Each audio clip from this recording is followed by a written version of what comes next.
देखा सती ने तो राम लक्ष्मण सीता खड़े, पीछे मुड़ के देखा तो राम लक्ष्मण सीता, दाएं देखा तो राम लक्ष्मण सीता और बाएं देखा तो राम लक्ष्मण सीता। वीर हनुमान गदा लेकर खड़े हुए तो सती नेत्र बंद करके बैठ गई, सोचने लगी ये तो भगवान है। भगवान ने अपनी लीला दिखाई, उसके बाद भगवान अंतर ध्यान हो गए। सती ने आंखें खोल के देखा तो वहां पर न राम है, न लक्ष्मण है, न सीता है, न हनुमान है। सती भोले बाबा के पास में आई। भोले बाबा ने कहा, कहो सती कैसे परीक्षा ली भगवान की? अरे अब तो तुम्हें विश्वास हो गया होगा कि वो इंसान नहीं, वो तो भगवान है। सती बोली, परीक्षा महाराज मैंने किसी की परीक्षा नहीं ली। परीक्षा नहीं ली? हाँ, तो फिर काय को गई? बताया महाराज मैं क्यों गई तुम्हें शायद मालूम नहीं है। हाँ, तुमने तो प्रणाम कर लिया था भगवान को, लेकिन मेरा प्रणाम बाकी था। और सती भोले बाबा से बोली, महाराज मैंने मानी बात तुम्हारी,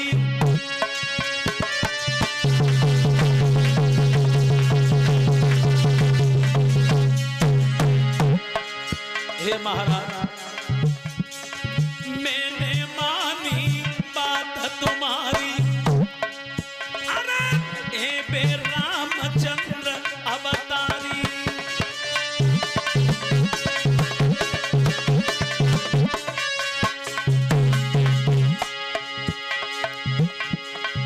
भेद छुपाए के सती सबसे बोली, अपने दिल की बात नाए कछु खोली।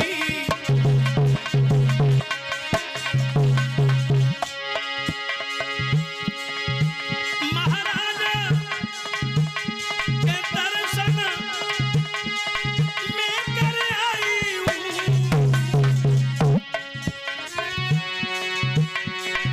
दूर दूर से रामचंद्र को नमन कर आई हूँ।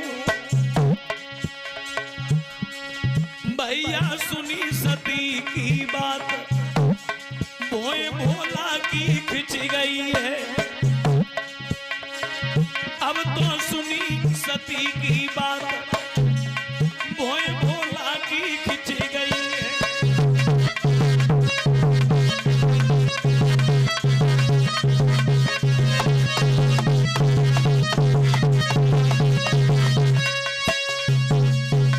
भगवान भोले बाबा से सती झूठ बोलेगी। अब लगाओ अंदाज, शंकर जी की पत्नी सती देवी, देवी जैसी झूठ बोलेगी। और एक देवी अगर झूठ बोल सकती है तो आजकल की जो कलयुग की जो देवी है जो खूब झूठ बोले, कोई बुरी बात नहीं। भोले बाबा ने मन में संकल्प कर लिया कि शिव संकल्प की न मन माही, और यह तन भेंट सती अपना। कैलाश पर्वत पर पहुंचे और कैलाश पर्वत पर पहुंचने के बाद भैया जगह में महासंग्राम बहुत होता है, बहुत महासंग्राम होता है। जय हो जय हो जय हो, चौका छक्का मन तो हालत होती नहीं। लड़ाई मत करो,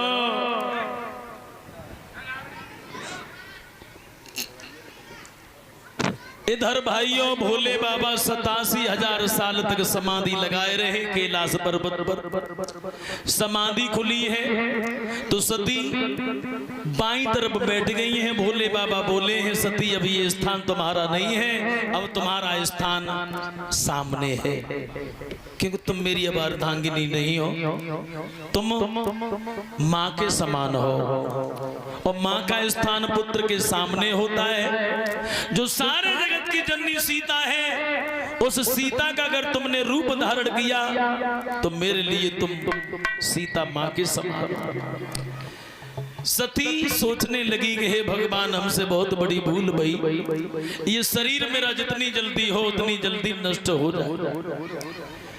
रहते रहते भटकते भटकते उस पर्वत पर भटकती रही। सती के पिता दक्ष ने यज्ञ का अनुष्ठान रचाया, सब देवताओं को न्योता दिया, लेकिन भोले बाबा को नहीं बुलाया।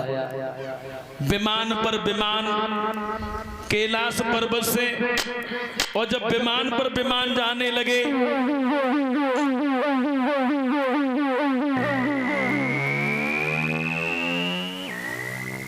विमान पर विमान जाने लगे, सती ने सवाल कर दिया, महाराज ये विमान कहां जा रहे हैं? भोले बाबा कहते तुम्हारे पिता दक्ष ने यज्ञ रचाया है। सती बोली आप नहीं जाएंगे? बताया नौता ही नहीं भेजवाया। महाराज तुम्हारी कृपा हो और तुम्हारी इच्छा हो तो मैं चली जाऊं। भोले बाबा बोले न जाओ सोई बढ़िया है। सती बोली महाराज तुम भी बोलते नहीं हो, पिताजी के यहाँ पर यज्ञ हो रहा है, मेरी साथ की सब सहेलियां आएंगी, मेरी सब बहनें आएंगी, हमें भेज दीजिए। भोले बाबा कहते हैं देखो सती, बिना बुलाए घर जाओगी तो अपमान होगा।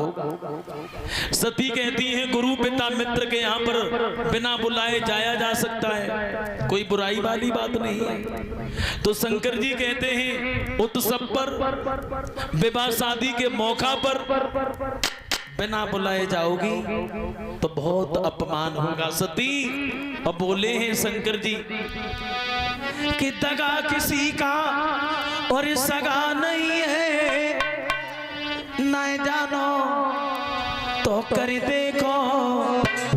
और जिन लोगों ने दगा किया है जाए कि उनके घर पे।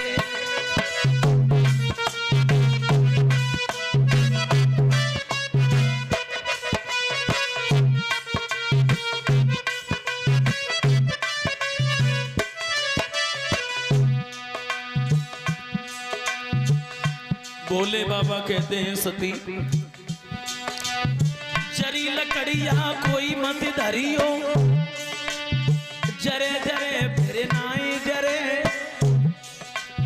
बड़े ते कुश्ती कोई मत लड़ियो, गिरे मल्लो फिर नाई गिरे। भोले बाबा कहते हैं सुनो सती, बीच सड़क पे गधा खड़ो होए, हटे हटे फिर नाई हटे, बजी मेरिया कोई मत लइयो, डटे डटे फिर नाई।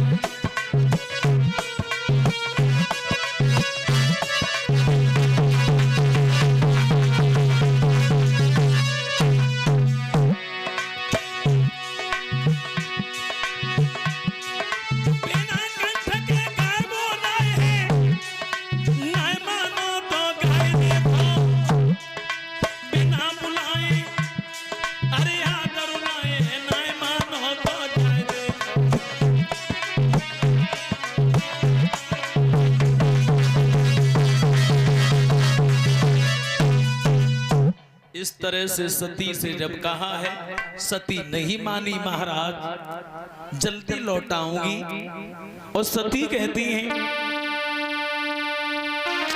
तुम्हें मालूम नहीं, जब मैं जाऊंगी तो मेरी माँ फूली नहीं समाएगी, मेरा पिता बहुत खुश होगा, मेरी बहनें अरे देखेगी जब माँ तो बन की गोद उठावेगी।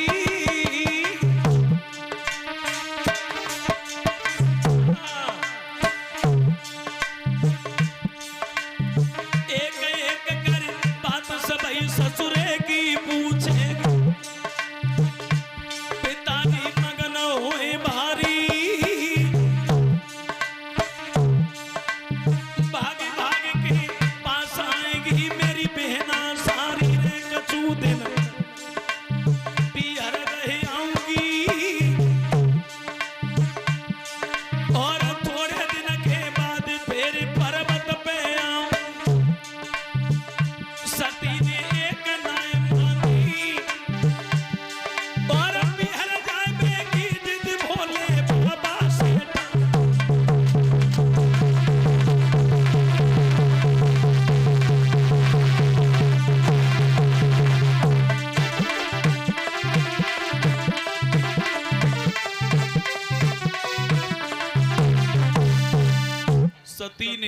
बात नहीं मानी। भोले बाबा समझ जाते हैं, सती को विदा करते हैं तो गढ़ साथ में भेजे।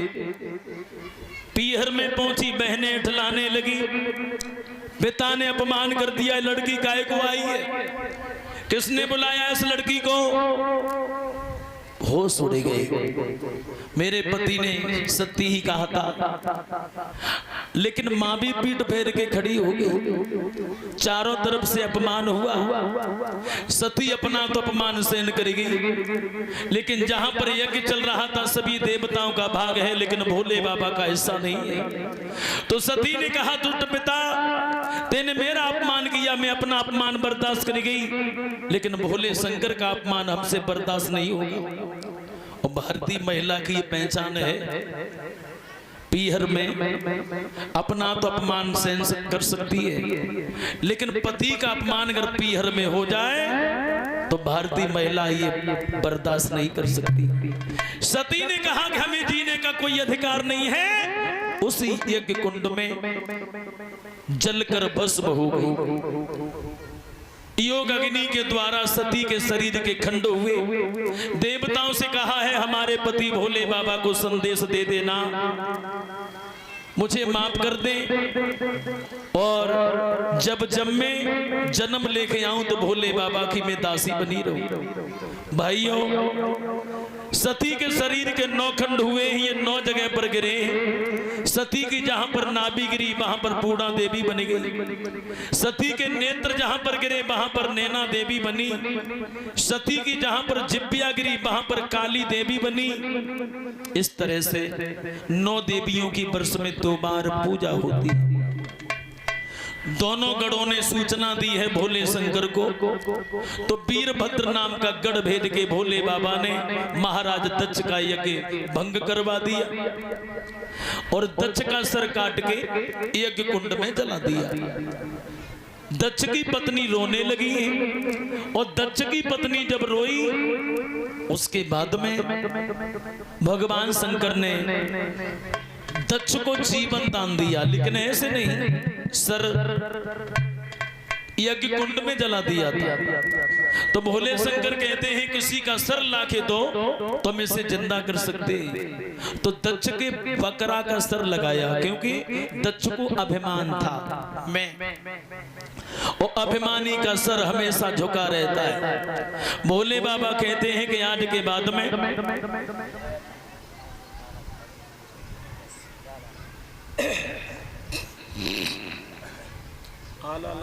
कहाँ में है आज,